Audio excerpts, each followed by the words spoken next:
रूपनगर में रहने वाला भीमा अपनी पत्नी कमला और 6 महीने की बेटी रोमा के साथ रहता था। वो रोज नदी से मछलियां पकड़कर लाता और उन्हें बाजार में बेचकर अपने परिवार का भरण पोषण करता था। एक दिन भीमा अपनी पत्नी से बोला, अब आज थोड़ी तबीयत ठीक नहीं लग रही है। मैं सोच रहा हूँ कि नदी पर ना जाऊं और घर पर आराम कर लूं। तुम्हें तो कभी सर दर्द होता है, कभी पैर दर्द, सिर्फ काम पर ना जाने का बहाना देखते हो। नहीं कमला, मैं सच कह रहा हूँ, आज तबीयत ठीक नहीं लग रही। ठीक है, मत जाओ। आज मेरी भी तबीयत खराब है। मैं भी घर का कोई काम नहीं करूँगी, सिर्फ आराम करूँगी। अच्छा, तुम नाराज मत हो, मैं काम पर जाता हूँ। भीमा सीधा साधा था और कमला उतनी ही खराब। वो भीमा से लड़ने का कोई मौका नहीं छोड़ती।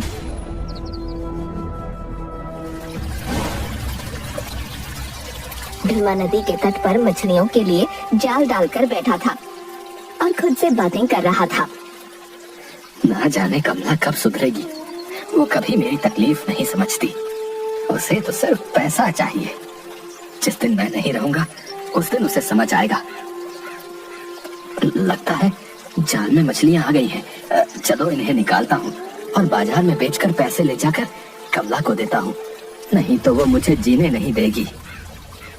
भीमा जाल से मछलियां निकाल ही रहा होता है कि उसकी नजर नदी में बहती हुई एक टोकरी पर पड़ती है जिसमें एक बच्चा होता है। भीमा टोकरी को नदी से बाहर निकालता है। कोई है? अरे ये बच्चा किसका है? न जाने कौन इतने छोटे से बच्चे को इस टोकरी में डालकर नदी में छोड़ गया भाई। अरे कैसे लोग हैं दुनिया में। एक काम करता हूँ, इसे अपने साथ घर ले चलता हूँ, नहीं तो ये मर जाएगा।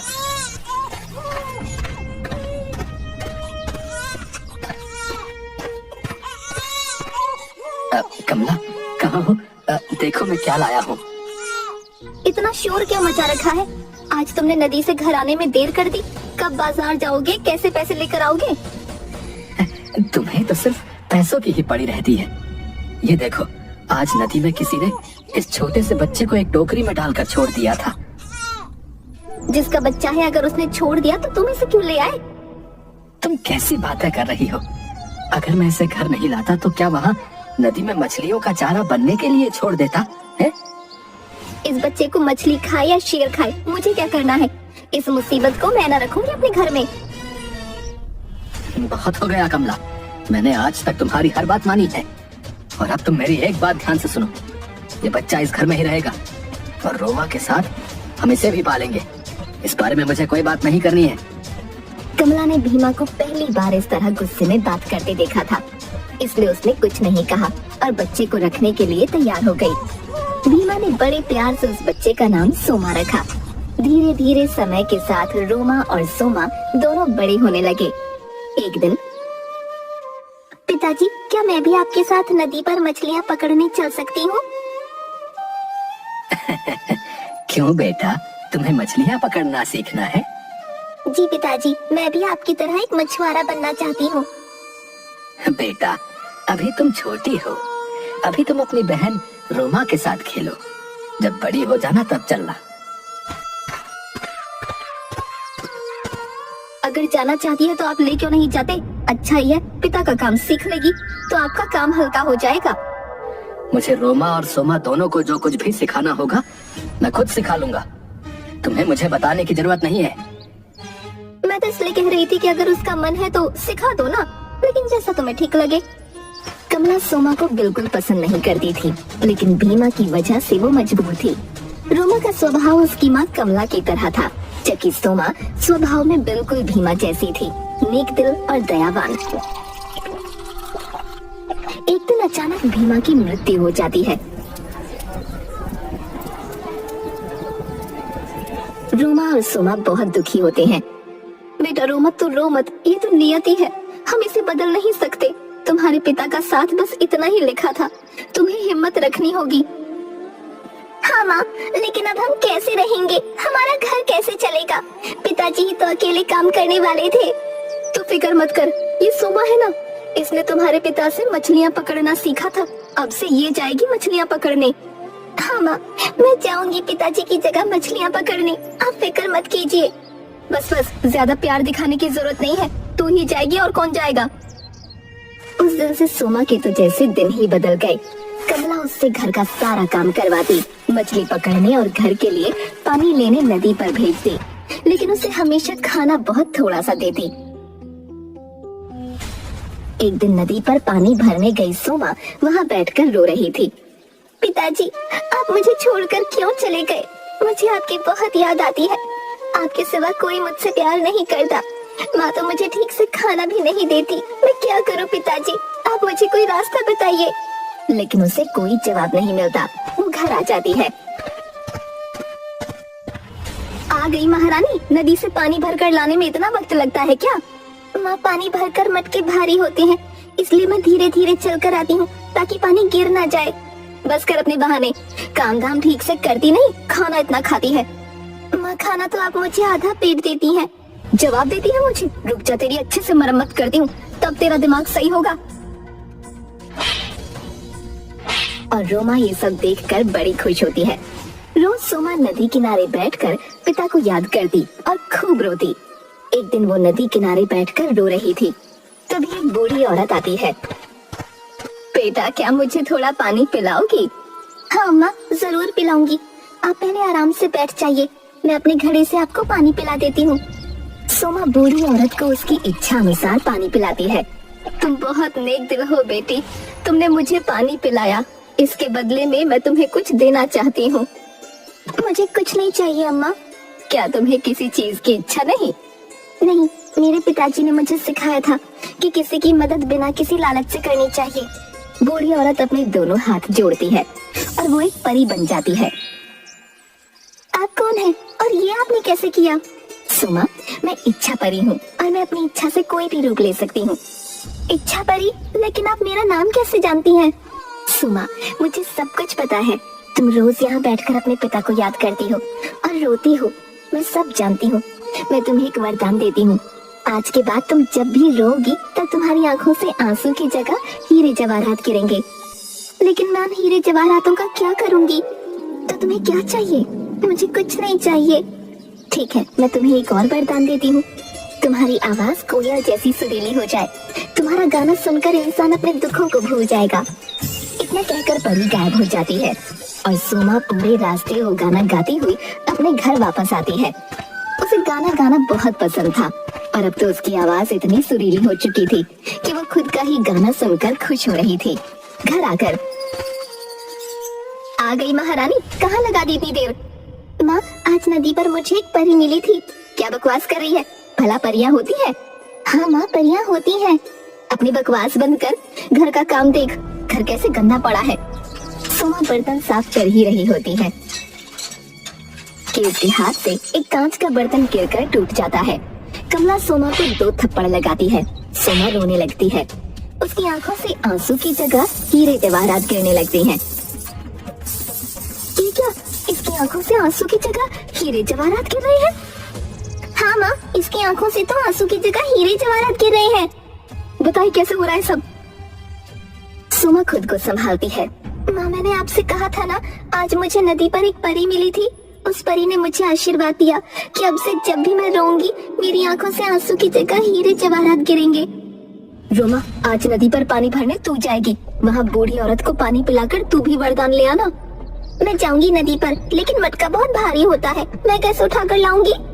तो ये छोटा सा मिट्टी का बर्तन लेकर जा और बूढ़ी औरत को इससे पानी पिलाना। रोमा वो मिट्टी का बर्तन लेकर नदी किनारे जाती है।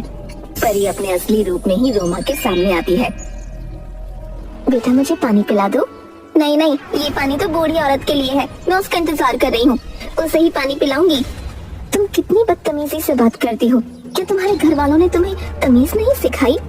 तुम मेरा समय मत खराब करो, यहाँ से चली जाओ। वैसे ही दूर चलकर आई हूँ, थक गई हूँ, ऊपर से तुम मुझे परेशान कर रही हो। तुम सच में बहुत बदतमीज लड़की हो। मैं बद्दुआ देती हूँ, अब से जब तुम अपना मुंह खोलोगी तुम्हारे मुंह से कौवे की आवाज निकलेगी। परी गायब हो जाती है। रोमा रोती रोती घर जाती है। क्या बात है बेटा, तुम रो क्यों रही हो? रोमा जैसे ही मुंह खोलती है कौवे की आवाज आने लगती है। तुम्हारी आवाज को क्या हुआ? रोमा लिखकर कमला को सारी बात बताती है।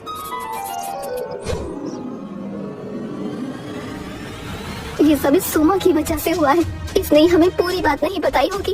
ये जानबूझकर ऐसा करती है। नहीं माँ, मैंने सब कुछ सच सच बताया था। कमला सोमा को मारकर घर से बाहर कर देती है। मैं क्या करूं?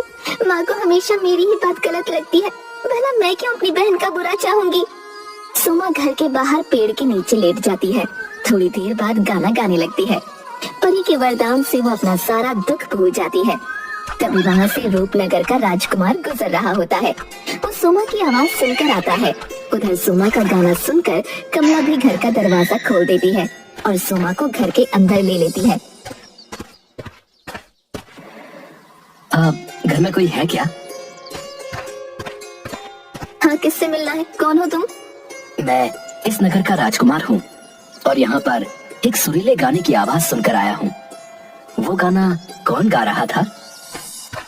कमला अंदर आती है और रोमा को बाहर ले जाकर राजकुमार के सामने खड़ा कर देती है। राजकुमार, ये मेरी बेटी रोमा है। यही गाना गा रही थी। आपकी आवाज बहुत सुरीली है। आप बहुत अच्छा गाना गाती हैं।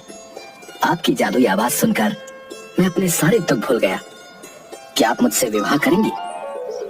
कमला रोमा को चुप रहने का इशारा करती है।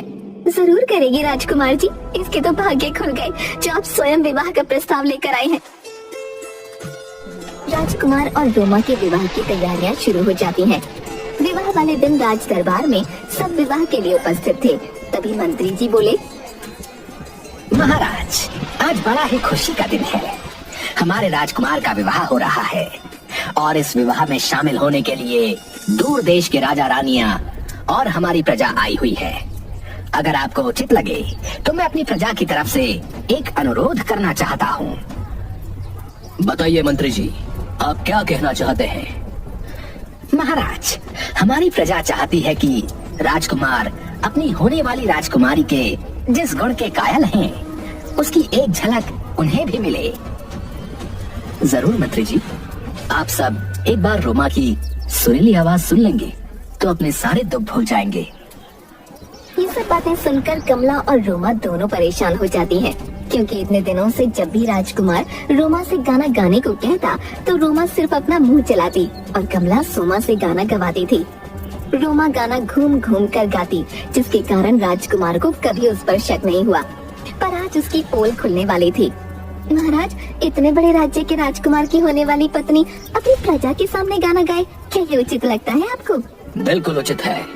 हम अपनी प्रजा को हमेशा अपने परिवार की भांति मानते हैं और अगर हमारी होने वाली वधू अपने परिवार के सामने अपने गुण को प्रस्तुत करेगी तो इसमें कोई शर्म की बात नहीं है। रोमा चुप थी। तभी, महाराज, प्राणों के लिए जीवन दान मांगता हूँ, लेकिन ये लड़की और इसकी माँ दोनों ही झूठे हैं। ये कभी किसी के सामने गाना नहीं गाएगी। मंत्री जी, आप क्या कहना चाहते हैं? महाराज, जब राजकुमार ने हमें इस लड़की के बारे में बताया तो मेरे मन में भी इस बात को परखने की उत्सुकता हुई कि क्या सच में किसी की आवाज में इतना जादू हो सकता है कि उसकी आवाज सुनने मात्र से हम अपना दुख भूल जाएं। बस अपनी यही उत्सुकता शांत करने के लिए मैं इस लड़की के घर गया, परंतु मैंने वहाँ जो देखा वो देखकर तो मेरे होश ही उड़ गए।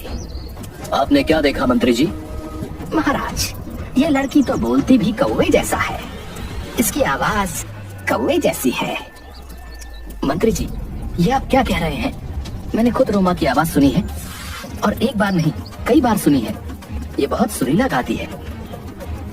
राजकुमार, मुझे क्षमा कीजिएगा, परंतु आपने जो आवाज सुनी वो रोमा की नहीं बल्कि इसकी बहन सोमा की थी। मैं सच कह रहा हूँ। रोमा तो कौवे की आवाज में बोलती है। महाराज रोमा को बोलने का आदेश देते हैं। बेचारी रोमा महाराज के डर से अपना मुंह खोलती है और जैसे ही मुंह खोलती है कौवे की आवाज आने लगती है। सभा में सभी लोग अपने कानों पर हाथ रख लेते हैं। इस लड़की को गिरफ्तार कर लो और इसे कैद खाने में डाल दो। इसने न सिर्फ हमारे राजकुमार को धोखा दिया, बल्कि हम सबको भी अंधेरे में रखा। महाराज, मैं आपके हाथ जोड़ती हूँ, भगवान के लिए मेरी बहन को माफ कर दीजिए और इसे कैद खाने में मत डलवाइए। ये सब मेरी गलती है। तुम्हारी गलती कैसे है? अगर मैं गाना नहीं गाती तो राजकुमार को ये धोखा कभी नहीं होता। इसलिए अगर आपको सजा देनी है तो मुझे दीजिए, पर मेरी बहन को छोड़ दीजिए। तुम इस राज्यसभा में गाना गाओ, क्या पता तुम भी झूठ ही बोल रही हो। सोमा गाना गाना शुरू करती है और थोड़ी देर में महाराज, राजकुमार और साथ साथ वहाँ उपस्थित सारे लोग अपना सारा गुस्सा और तकलीफ भूल जाते हैं। राजकुमार, तुमने जो कहा था वो बिल्कुल सत्य था। इस लड़की की आवाज तो वाकई बहुत सुरीली है और इसकी आवाज सुनते ही हम सारी बातों को जैसे भूल गए। महाराज, अब तो आप मेरी बहन को आजाद कर देंगे। हम तुम्हारी बहन को आजाद कर देंगे, परंतु अब हम तुम्हारी बहन रोमा की जगह तुम्हारे सामने अपने पुत्र के विवाह का प्रस्ताव रखते हैं। क्या तुम्हें ये विवाह स्वीकार है? सोमा माँ की तरफ देखती है। मुझे माफ कर दो बेटी, मैंने तुम्हारे साथ इतना बुरा व्यवहार किया, फिर भी आज तुमने रोमा की जगह खुद को कारागार में डालने की बात की। तुम्हारे पिता की बात बिल्कुल ठीक थी। तुम्हारा हृदय सच में हीरे जैसा है।